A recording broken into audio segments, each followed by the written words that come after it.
네, 어떻게 아침들 안 드시고 오신 것 같은 분위기입니다. 우리 한 번 더 인사할까요? 잘 오셨습니다. 사랑합니다. 환영합니다. 네. 옆에 보니까 낯선 분들이 많고 우리 지난주에 세교 환영회를 했는데요.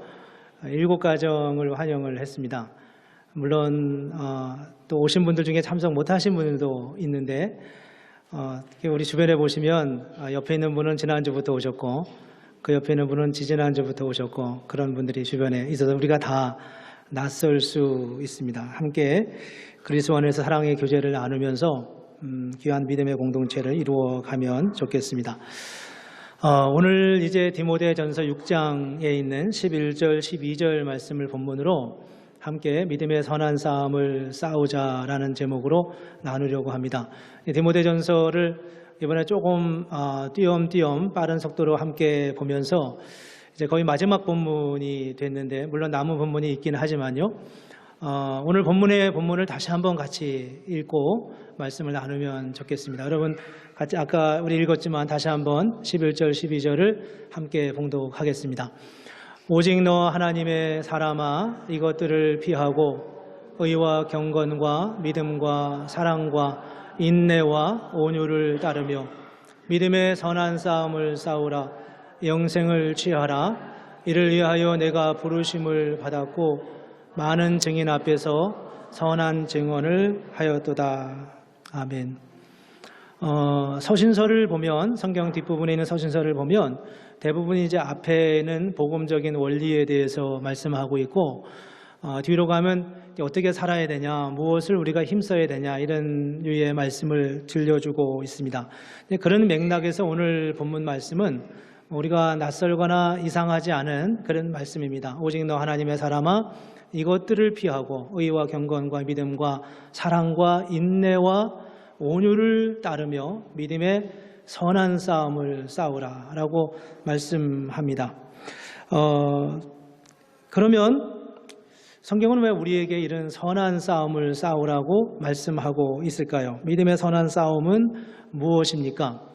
여러분 이제 성경 볼 때, 서신서를 볼 때, 또 다른 데를 볼 때 앞에서 이제 복음에 대해서 말씀하지 않습니까? 우리가 예수를 믿을 때 어떻게 구원을 받느냐라고 질문하면 우리는 다 믿음으로 구원을 받습니다라고 배우고 또 그렇게 답하도록 가르침을 받습니다. 믿음으로 구원을 받는다라고 하는 말의 의미는 행위로 받지 않는다 그런 의미가 그 안에 담겨져 있습니다. 우리가 무엇을 해서 구원받는 게 아니라는 거죠. 근데 앞에서는 대부분 다 그렇게 말씀합니다. 우리는 은혜로 구원을 받았습니다. 여러분이 어떤 삶의 자리에 있든지 여러분이 어떤 존재이든지 여러분이 지나온 시간 동안 어떤 삶을 살았든지 간에 하나님의 은혜로 인하여서 우리는 구원을 받고 하나님의 자녀가 됩니다 라고 이제 그렇게 배우고 받습니다. 그런데 서신서 뒷부분에 가면 우리가 행위라고 느껴질 만한 유의 어떤 일들을 계속 반복해서 말씀하고 있습니다. 오늘 본문에도 이제 그런 부분이죠. 의와 경건과 믿음과 사랑과 인내와 온유를 따르며 믿음의 선한 싸움을 싸우라. 그걸 어떻게 이해하고 해석하느냐에 따라 다르긴 하지만 그 말씀들을 다 따라가 보면 결국은 우리가 열심히 살아야 된다. 열심히 뭔가를 해야 된다. 선한 마음을 품어야 된다. 의를 추구해야 된다. 공의로워야 된다. 이런 유의 말씀으로 다시 해석이 됩니다. 물론 이해를 한다고 생각하고 마땅하다 그렇게 말씀하시는 걸 받아들일 수 있다라고 생각하지만 우리가 처음에 배운 그 믿음으로 인하여 구원을 받는다라는 말씀과 오늘 이 본문에서 말씀하는 이 후반부에서 말씀하는 이런 유의 말씀들을 우리가 어떻게 정리하고 이해해야 되는가? 이 둘이 늘 충돌하는 것처럼 느끼게 됩니다. 물론 이제 거기에 더 이상 질문을 멈춘 사람도 있고 여전히 그런 부분에 대해서 질문하는 분도 있긴 하지만 그러나 그 부분에 대해서 정확하게 우리가 이해하고 있지는 않을 때가 참 많이 있습니다. 우리는 오늘날 단순한 구원을 강조할 때가 참 많이 있습니다. 그 말씀은 있는 그대로 다 맞습니다. 그런데 그렇게 말해 놓고는 다시 열심히 살으라 이렇게 말씀하는 게 못 받아들일 것은 아니지만 깊이 생각하면 뭔가 앞뒤가 안 맞는 것 같은 느낌이 들어서 마음에 좀 불편함이 우리에게 있을 때가 있습니다. 그래서 오늘은 이제 우리가 어떤 상황에서 오늘 주님께서 이렇게 말씀하시는지를 함께 생각해 보려고 합니다. 여러분 이제 10,000달란트 빚진 자의 비유를 잘 아시죠? 어떤 사람이 임금에게 10,000달란트를 빚을 줬습니다. 10,000달란트는 뭐 굉장히 어마어마한 금액입니다. 지금으로 말하면 금 1달란트가 32kg, 금 32kg를 의미하니까 10,000달란트면 금이 32만 킬로그램이 되는 것입니다. 그러면 어떻게 계산을 하겠어요? 지금도 어마어마한데 그 당시엔 더 그랬는데 갚을 수가 없는 금액을 빚을 줘서 그 빚을 어떻게 해야 될지 몰라서 임금이 그를 호출했을 때 임금에게 사정하면서 내가 어쨌든 갚아보도록 노력해 볼 테니까 좀 시간을 좀 달라 이렇게 얘기했는데 임금이 볼 때 뭐 갚을 수 없는 금액 아니겠어요? 이제 긍휼히 여기고 불쌍히 여겨서 그를 이제 용서해 주었습니다. 내가 탕감해 주었습니다. 안 갚아도 돼, 그냥 살아. 이렇게 이제 임금이 자애를 베풀었죠. 근데 이 탕감을 받은 용서를 받은 사람이 왕궁에서 나가면서 마침 자기에게 100데나리온 빚진 사람을 만나죠. 100데나리온이란 100일 동안 일해서 얻은 품삯을 당시 노동자로 말하니까 지금으로 보면 그렇게 적은 금액은 아니지만 1만 달란트에 비하면 아무것도 아닌 금액이 됩니다. 아주 애매한 숫자죠. 그 금액의 수치가. 그냥 쉽게 용서하기는 어렵지만 내가 받은 용서에 비하면은 너무나 작은 것입니다. 근데 이 사람이 자기에게 100데나리온 빚진 자를 보면서 그의 멱살을 잡고 돈을 갚으라, 당장 갚으라라고 이야기하면서 뭐 조그만 시간을 달라고 하자 이 사람을 감옥에 가둬버렸습니다. 임금이 그 얘기를 듣고서 대노하면서 그 자를 다시 끌어오라 하면서 이제 감옥에 다시 가두고 그가 이 빚을 갚기 전까지는 감옥에서 나오지 못하게 하라고 이제 엄벌을 내리게 됩니다. 이런 상황에서 우리는 이제 이 예수님이 말씀하신 이 비유의 말씀을 이제 생각합니다. 이 말씀은 사실 좀 심각한 말씀이에요. 가만히 생각해 보면 우리가 받은 용서가 어떤 용서냐라는 질문입니다. 우리는 무조건 용서를 받았다고 생각해요. 맞습니다. 임금이 이 사람의 1만 빚진 자를 용서할 때 임금은 어떤 조건도 어떤 제한도 가하지 않았습니다. 뭐 너가 1년 후에는 갚아, 내가 용서해 줄 테니까 이렇게 말한 것도 아니고 이걸 다 갚는 건 어려우니까 그럼 10분의 1만 갚아 이렇게 말한 것도 아니었습니다. 그냥 용서를 한 거였어요. 그런데 용서를 해놓고서는 자기에게 100데나리온 빚진 자를 용서하지 않자 그를 다시 감옥으로 끌고 들어간 거죠. 누가 약속의 위반입니까? 이 말씀을 보면서 우리는 그런 생각을 합니다. 마땅하죠. 그거는 우리가 인간적으로 생각했을 때, 상식적으로 생각했을 때 임금이 그렇게 조치를 취하는 것은 어떤 조건을 단 것은 아니었지만, 조건을 가지고 용서한 것은 아니었지만, 그러나 100데나리온 빚진 자를 용서하지 않는, 용서받고도 용서하지 않는 그 사람의 모습은 마땅히 벌을 받아 마땅하다고 생각할 수 있습니다. 그래서 이제 충분히 그럴 수 있다고 우리는 생각하게 되는데, 문제는 이런 것입니다. 우리는 어떻습니까? 우리의 일상적인 삶의 자리에서는요. 우리는 1만 달란트 빚의 탕감을 받고도 100데나리온 빚진 자를 용서하지 못하는 것이, 용서하지 않는 것이 우리에게도 일반적이지 않나 그런 생각이 들었습니다. 예수님의 말씀은 마땅한 거예요. 그 예수님의 비유는 조금 생각할 여지가 없지는 않지만 그 부분은 어떻게 보면 너무도 정확하게 오늘 우리가 가지고 있는 우리의 심성과 우리의 마음을 드러냈다는 생각이 듭니다. 우리가 받은 은혜는 너무나 크고 놀라운데 사실은 우리가 용서하는 것은 늘 인색하고 늘 작습니다. 거의 없을 때가 많죠. 요즘 이제 그런 말들이 많이 있잖아요. 내로남불이라고요. 무슨 뜻인지 아나요? 내가 하면 로맨스고 다른 사람이 하면 불륜이라고 하는, 요즘 뭐 흔히 쓰는 말입니다. 자기에게 유리하게 해석하는 거죠. 나는 용서받을 만한 그런 형편에 있지만 저 사람이 용서받는 것은 용납이 안 되는 거예요. 그거는 벌을 해야 되고 그건 마땅히 잘못에 대한 징계를 해야 된다고 생각하게 됩니다. 왜 인간에게 이런 이율배반적인 모습이 우리도 모르는 사이에 나타나는 것입니까? 왜 인간은 이렇게 불공평하게 생각하십니까? 한 번도 우리는 그렇게 생각해 본 적이 없어요. 내가 불공평하게 생각한다. 나는 그런 생각을 해본 적이 우리는 별로 없습니다. 그런데 가만히 들여다보면 우리는 대부분 이렇게 생각하고 이렇게 살아갑니다. 1만 달란트 빚졌음에도 불구하고 그 빚을 탕감받았음에도 불구하고 많은 은혜를 받고 많은 혜택을 누리고 삶에도 불구하고 내 것을 나누어주고 내가 용서하는 일에는 인색할 수밖에 없는 게 인간의 현실적인 삶의 모습입니다. 근데 그런 부분에 대한 질책을 하고 있죠. 그 중심에 어떤 문제가 있을까 하는 것입니다.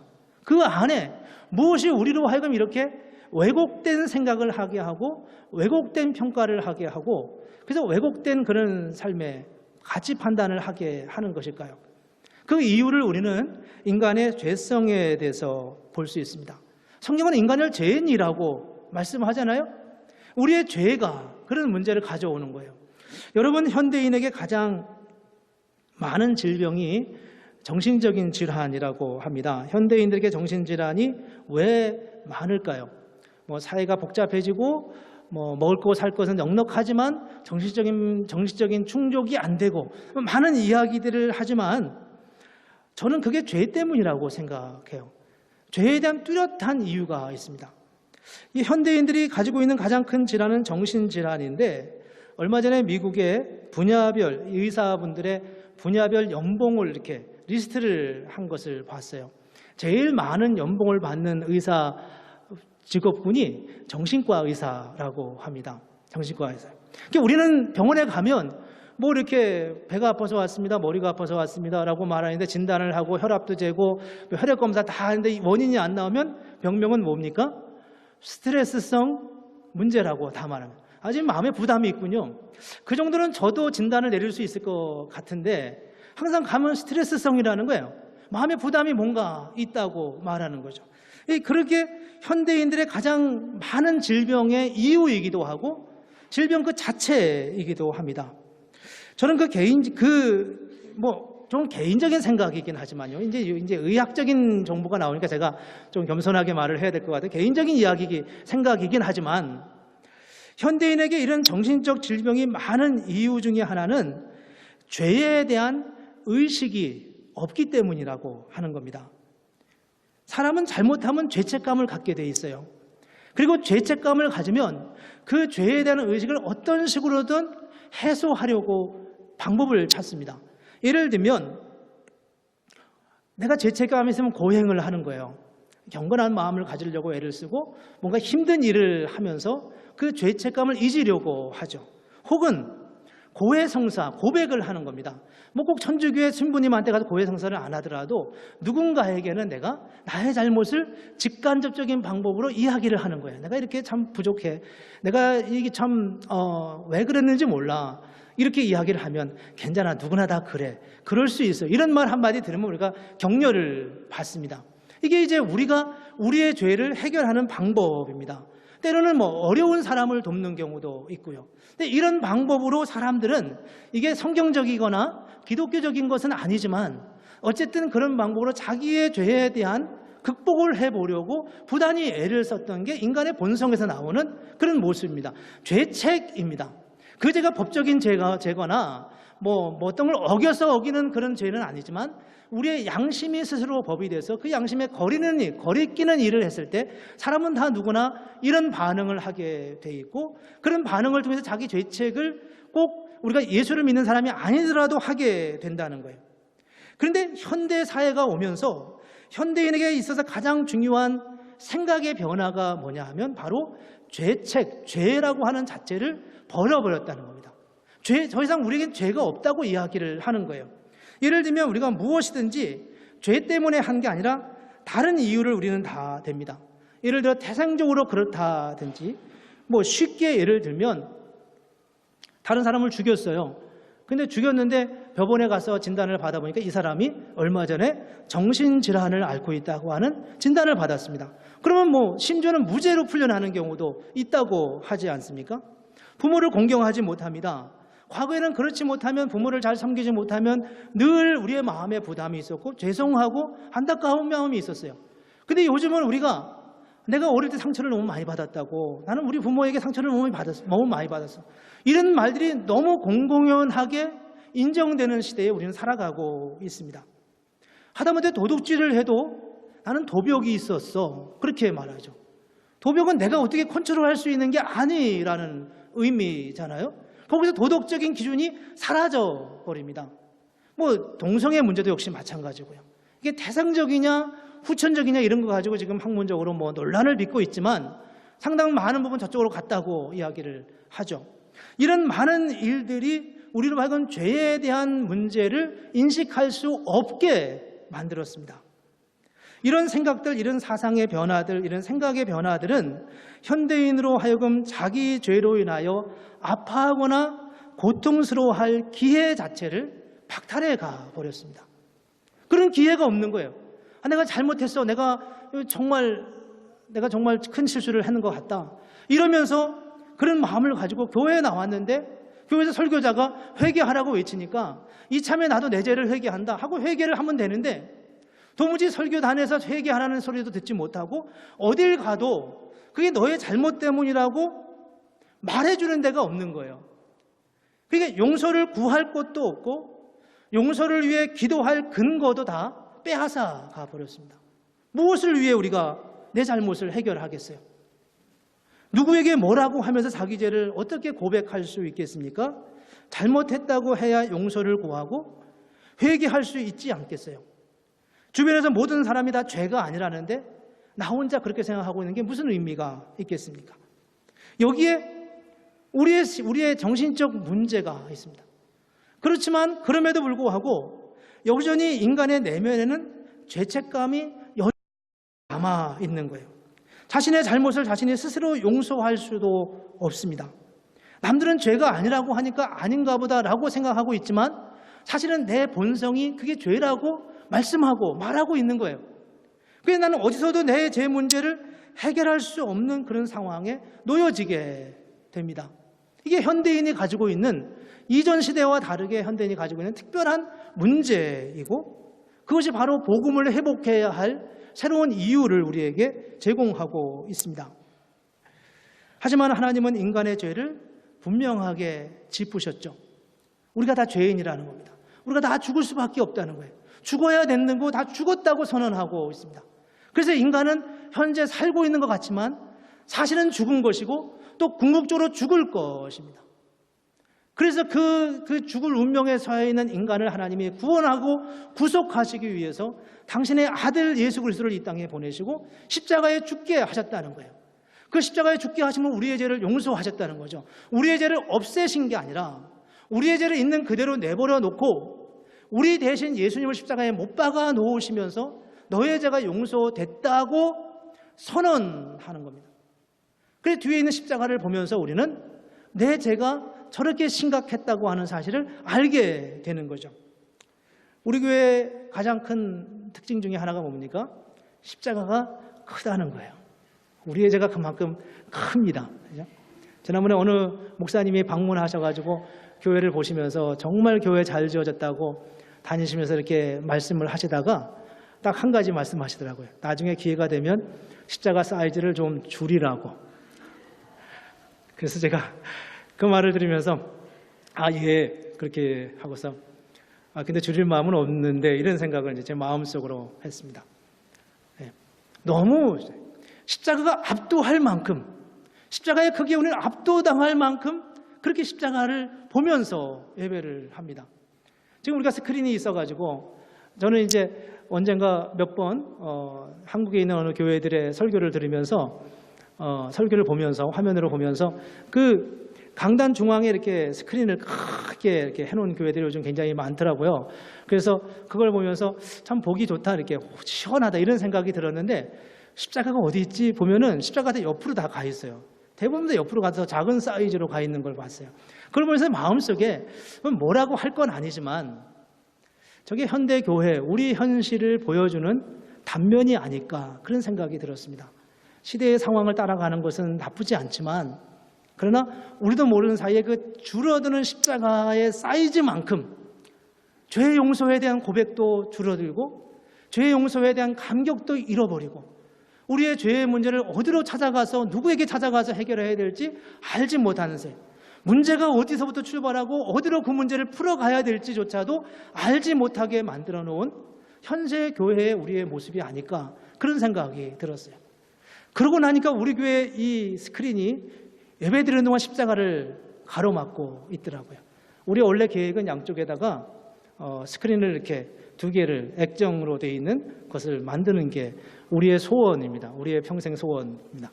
근데 저걸 지금 못하고 있어요. 교회가 건축한 지 5년이 지나도록. 왜 못하는지 여러분이 아실 거예요. 기도해 주시면 좋겠습니다. 저게 비용이 제법 많이 들어가서 계획은 세웠지만 우리 교회다가 건축할 때는 이게 일반적이어서 이렇게 했지만 교회를 다 짓고 나니까 다들 액정을 옆에다 두는 거예요. 옆에다 두고 하는데 우리도 속한 시일 안에 그럴 수 있는 날이 있으면 좋겠습니다. 이게 바로 우리의 십자가에 대한 우리의 고백입니다.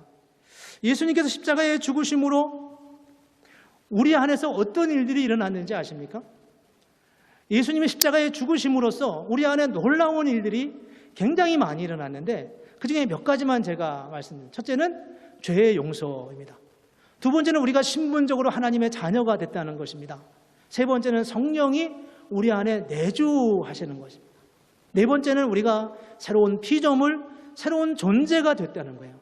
예수 믿기 이전의 그 존재가 아니라 새로운 존재가 됐습니다. 그리고 우리는 영원히 사는 영생을 얻게 되었고요. 또 풍성한 삶, 하나님이 주시는 풍성한 삶을 누리게 하셨다는 게 예수 그리스도의 십자가의 은혜로 인하여 우리에게 주어진 하나님의 역사였습니다.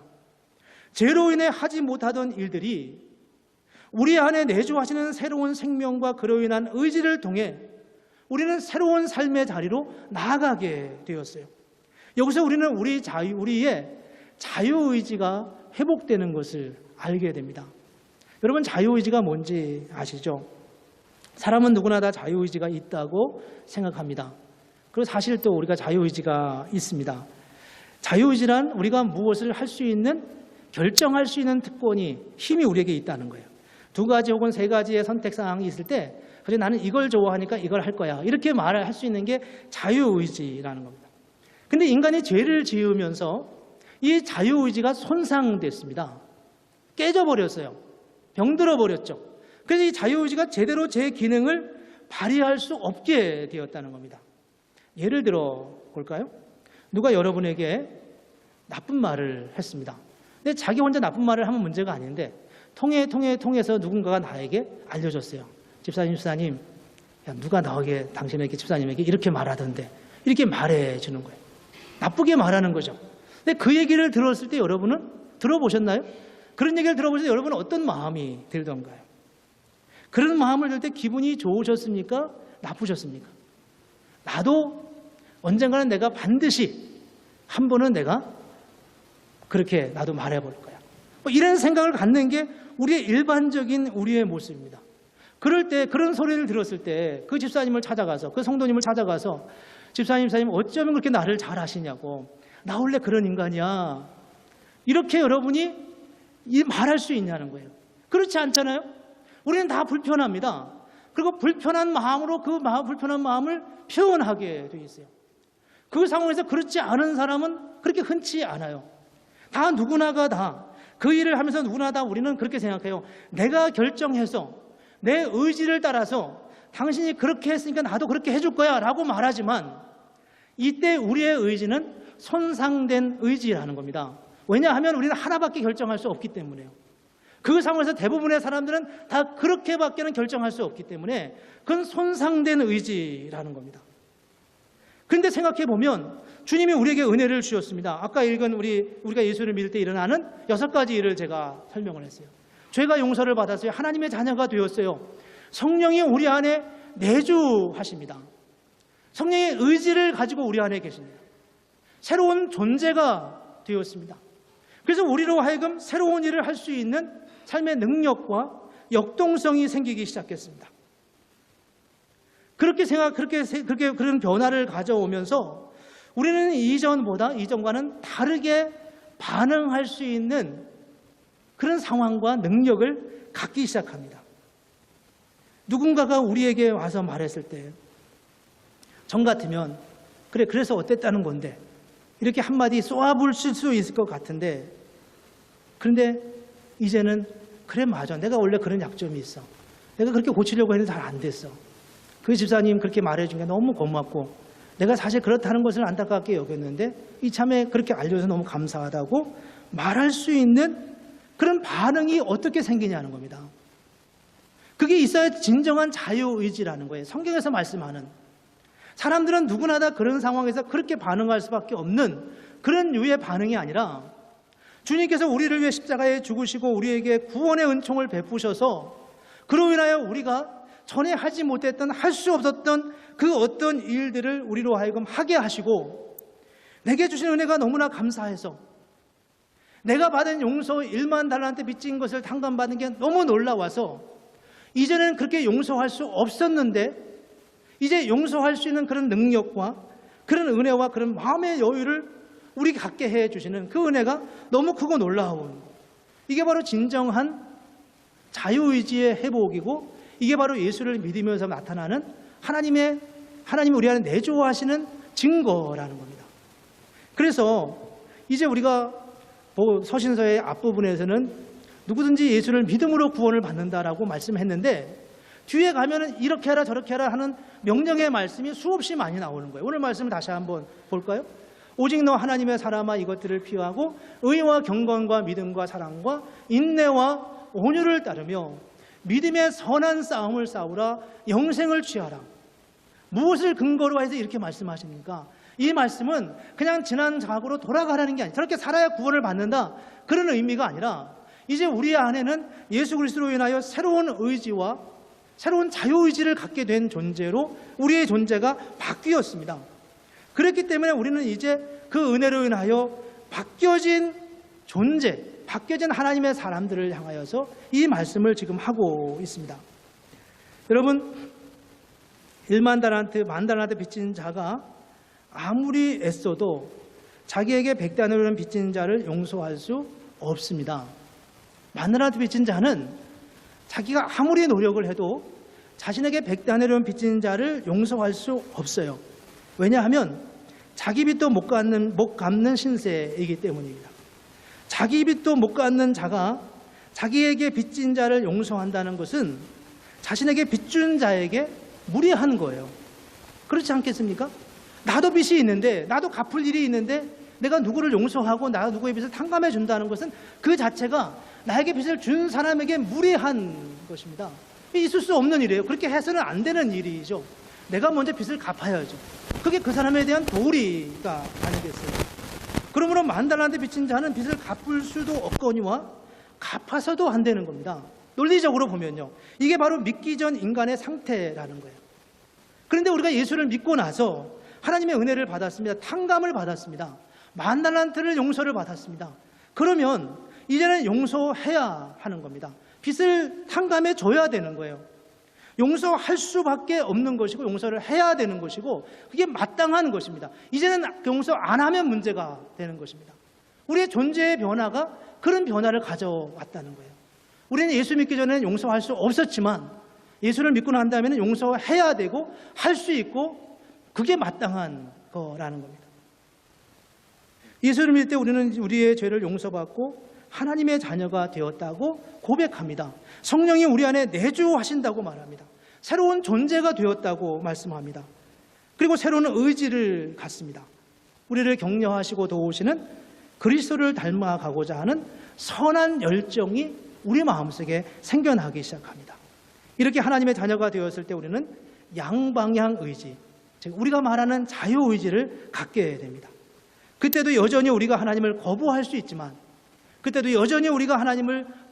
있지만, 그러나 그분께 순종할 수 있고 그분의 말씀에 기꺼이 동의하며 순종하며 나아갈 수 있게 됩니다. 그래서 우리는 우리 자신이 자유의지를 가진 존재로서 마치 스스로 내가 결정해서 주님을 따라가는 것처럼 그렇게 주님을 찾아가고 나아가는 것입니다. 내가 스스로 하나님을 섬기기로 결정하는 거예요. 내가 스스로 그분께 충성하기로 결단하는 것입니다. 그분께 순종할 것을 스스로 결정합니다. 하나님은 그것을 원하신다는 겁니다. 마태복음 7장 7절 8절에 이런 말씀이 있어요. 구하라 그리하면 너희에게 주실 것이요 찾으라 그리하면 찾아낼 것이요 문을 두드리라 그리하면 너희에게 열릴 것이다. 왜 구하라 그러면 주실 것이라고 말씀합니까? 아니, 구하기 전에 우리 있을 것을 다 아신다면서요. 왜 구하기를 기다리시냐고요. 그 이유가 무엇입니까? 바로 우리가 그렇게 자유의지를 가지고 하나님의 은혜 안에서 우리의 의지가 회복됐기 때문에 이제는 주님을 향하여 우리가 친히 먼저 주님 앞에 나아가기를 원하시는 거예요. 요청하시는 거예요. 그게 바로 주님이 원하셨던, 원래 창조했던 하나님의 모습이라는 겁니다. 예수께서 왜 먼저 구하라고 하십니까? 왜 먼저 찾으라고 말씀하십니까? 그것은 바로 우리 안에 생명이 있기 때문입니다. 우리는 하나님의 선을 구할 수 있습니다. 우리는 결코 더 이상 죄에 대하여 눌려있지 않습니다. 죄는 우리에게 질병을 더 이상 가져오지 못합니다. 왜냐하면 이미 우리는 용서받은 자들이기 때문입니다. 그래서 로마서 8장 35절에는 이렇게 말씀합니다. 누가 우리를 그리스도의 사랑에서 끊겠느냐? 환난이나 곤고나 박해나 기근이나 적신이나 위험이나 칼이랴. 그 어떤 것도 우리를 우리 주 예수 그리스도의 사랑에서 끊을 수 없다. 왜요? 우리가 바로 예수 그리스도 안에서 새로운 존재가 되었기 때문입니다. 주님은 우리가 물론 여전히 약하지만 약한 우리를 도우십니다. 그러나 그 도우심은 우리를 새로운 존재로 만드시고 그 후에 우리로 하여금 그 일을 이루어 가도록 이끌어 가시는 것을 볼 수 있습니다. 오늘 본문은 그런 맥락에서 우리가 이해해야 합니다. 오직 너 하나님의 사람아, 오직 너 하나님의 사람아. 이미 예수를 믿고 하나님의 존재가 됐고 하나님의 성품을 받았고 하나님이 주시는 생명을 얻었고 새로운 의지를 가진 하나님의 사람으로 오직 너 하나님의 사람아, 오직 믿음의 선한 싸움을 싸워봐라. 자, 봐봐. 내 안에 생명이 있잖아. 내 안에 의지가 있어. 내 안에 성령이 함께 하신다.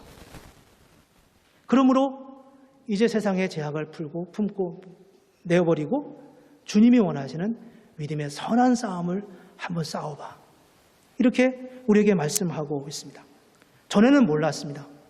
전에는 경험해보지 못했어요. 우리 안에 새로운 능력이 내재되어 있어요. 그런데 한 번도 사용해보지 않았기 때문에 내 안에 능력이 있는지도 모르고 살아갑니다.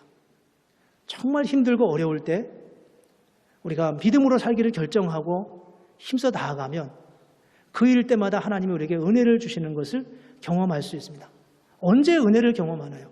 우리가 흔히 그렇게 말합니다. 어려울 때 경험한다고요. 왜 어려울 때 경험하나요? 그 어려울 때 우리는 정말 처절하게 하나님의 능력을 의지하고 하나님의 힘주심을 구하고 있습니다. 이전에도 우리에게 그런 능력이 있었는데, 이전에도 그런 힘이 있었는데 막상 어려운 궁지로 몰려가면서 그 상황을 써서 우리는 하나님이 우리를 어떤 존재로 부르셨고 만드셨는지를 비로소 알게 된다는 겁니다. 그래서 오늘 본문을 통해서 우리는 두 가지를 기억했으면 좋겠습니다. 첫째는 우리는 십자가의 은혜로 자유한 그리스도인이 됐다는 겁니다. 자유한 그리스도인이 됐습니다. 둘째, 우리는 이제 주님의 말씀에 순종할 수 있는 능력을 가진 존재가 되었습니다. 이건 얼마나 놀라운 일인지 모릅니다. 이제 우리가 무엇을 하고자 할 때 전에는 안 될 것이다 라고 생각했다면 이제는 그 일 앞에 하나님이 우리와 함께 하실 것을 믿고 우리의 믿음의 발걸음을 내디딜 수 있습니다. 그렇게 할 때 우리도 모르는 사이에 내가 전혀 인식하지 못했던 하나님의 은혜와 하나님의 능력을 경험할 것입니다. 그렇기 때문에 오늘 이 예배 속에서 우리가 해야 할 것은 결단인 거예요. 그래, 내가 믿음으로 한번 살아보자. 그래, 주님의 뜻을 따라가 보자. 전에는 전혀 그렇게 생각하지 못했었는데 이제는 그 일을 위해서 내가 결정하고 결단하고 우리의 발걸음을 내디디면 우리도 모르는 사이에 우리를 통해 함께 하시는 하나님의 은혜를 경험하고 누리게 될 것이라고 약속하고 있습니다. 그 약속을 가지고 오늘 이 말씀을 하셨습니다. 이 말씀이 오늘 저와 여러분에게 아멘으로 받아들여지고 그 말씀을 통해 순종해 갈 때 저와 여러분 속에 하나님의 놀라운 은혜를 경험하는 그런 은혜가 있기를 주님의 이름으로 축복합니다. 함께 기도하겠습니다.